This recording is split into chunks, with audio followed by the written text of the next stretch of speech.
Systems को बहुत complicate कर दिया था, बहुत जटिल कर दिया था, हमने उनको आसान कर दिया। सुधांशु जी का यह कहना है कि हमने कई जगह टेररिज्म रोका, हमने पाकिस्तान को उसकी भाषा में जवाब दिया। उनका यह भी कहना है कि इकोनॉमिक ग्रोथ आज की तारीख में भारत की सबसे अच्छी है विज़ावी बाकी कंट्रीज। आपका इस पे टेक क्या है? अधकचरा ज्ञान जो होता है ना, वो बड़ा खतरनाक होता है।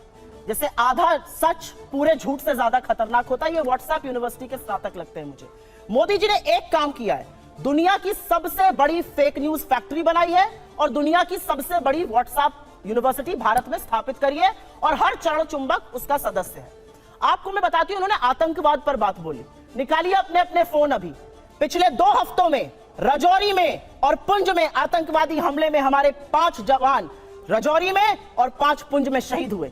इस देश के प्रधानमंत्री के पास एक क्रिकेटर की उंगली टूट जाने पर ट्वीट करने का वक्त है, लेकिन एक वक्तव्य इस देश के गृह मंत्री का, इस देश के प्रधानमंत्री का हमारे 10 जाबाजों की शहादत पर नहीं आता। आपको क्या लगता है, आप आतंकवाद को स्वीकारेंगे नहीं, एक्सेप्ट नहीं करेंगे कि हमारे जाबाजों की शहादत हुई है तो वो बंद हो जाएगा? उन परिवारों से पूछिए, क्या उनको सम्मान और श्रद्धांजलि इस देश के प्रधानमंत्री को नहीं देनी चाहिए? आप मौन क्यों हैं?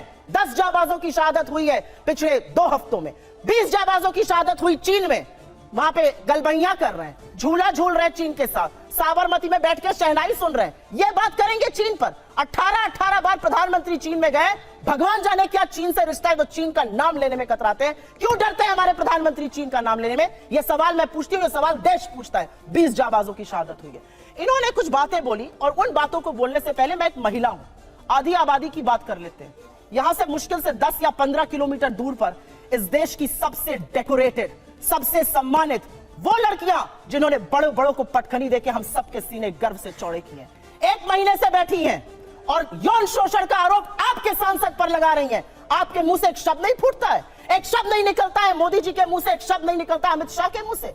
क्या ऐसी आपकी फंसी है ब्रजभूषण शरण सिंह से कि आप नहीं बोलते हैं? ये सवाल मैं एक महिला होने के नाते पूछती हूँ, मैं एक महिला होने के नाते पूछती हूँ। बिल्किस बानो के अपराधियों को किसने रिहा किया? क्योंकि वो मुसलमान थी तो आप बोलेंगे नहीं? अंकिता ठाकुर का जिसने कत्ल किया, जिसने उसको जिस्म फरोशी में ढकेला, वो आपके विधायक का बेटा था। आप क्यों चुप है? आपने वहां पर इमारत ही गिरा दी कि सबूत ही ना मिले।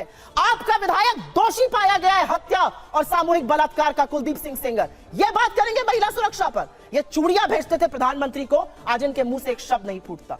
महिलाएं इस देश की पूछ रही हैं और आपको भी पूछना चाहिए, क्यों चुप है मोदी सरकार जब हमारी बेटियां जंतर मंतर पर 1 महीने से बैठी हैं? उन लड़कियों के आंसू देखकर, और आज की खबर फिर से मैं कोट कर रही हूं, एक समर कैंप होता था साक्षी मलिक बनने के लिए, तमाम लड़कियां वहां पर आवेदन देती थी। आज की स्थिति यह है कि बलात्कार और यौन शोषण की खबरों के बाद एक एप्लीकेशन नहीं आई है। ये इस देश की बेटियों के साथ ये कर रहे हैं, ये हमें पाठ पढ़ाएंगे। इन्होंने एक बहुत बड़ी बात बोली और वो बात बोलते बोलते पाकिस्तान पर चले गए। आज तक इस देश का यह न्याय था कि आज तक आईएसआई ने हमारी जमीन पर पैर नहीं रखा था। आईएसआई को पठानकोट बुलाकर आप निरीक्षण कराते हैं, लाहौर आप चले जाते हैं लपके हुए, भगवान जाने सेवई खाने या बिरयानी खाने, और सवाल हमसे आप पूछिएगा। आसिया अंद्राबी आपका चेहरा बनती है श्रीनगर में और सरहद पार जाके आतंकवादी गतिविधियों में शामिल है।